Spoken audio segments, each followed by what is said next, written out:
మాకు తెలుగుదేశం కావాలని కోరుకుంటున్నాము. జగన్ పరిపాలన అంతా రాంగ్గా ఉంది. వికలాంగులకి, బీసీలకి, డబ్బు లేని వాళ్ళకి, అధికారంలో ఉండవాళ్ళు దౌర్జన్యం చేస్తున్నారు. అలాంటి దౌర్జన్యాలు అరికట్టాలంటే చంద్రబాబు నాయుడు కావాలి. జగన్ ప్రభుత్వంలో బీసీలని అనగదొక్కుతున్నారు. ఇక్కడ పడ్డ అరాచకంగా ఉంది. ఈసారి జగన్ కాదు, చంద్రబాబు కావాలని కోరుకుంటున్నారు.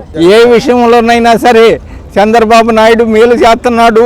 మాకు కావాల్సింది చంద్రబాబు నాయుడు. చంద్రబాబు నాయుడు గారి పరిపాలన బాగుంది. జగన్ పరిపాలన బాగోలేదు. అంతా అరాచకం. రోడ్లు పోసిన మట్టి కూడా ఎత్తుకొని పోతున్నాడు. అభివృద్ధి ఏం చేశారు? రోడ్డుకి బొక్క పడితే గుంటలే పడవాలి, పార మట్టేలా మట్టి తీలా. బీసీలే వాళ్ళకే టక్కు వచ్చి దొడ్డు కట్టుకొని టక్కు వచ్చి 12 ఏళ్ళు 13 ఏళ్ళు వాళ్ళే ఎదురు తిరిగారు. రైతులు ఏం మాట్లాడలేకపోతున్నారు.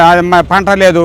చంద్రబాబు నాయుడు గవర్నమెంట్ లోనే రైతులు బాగుంటారు. చంద్రబాబు నాయుడు ప్రభుత్వంలో రైతులు బాగుంటారు. అందరూ బాగుంటారు.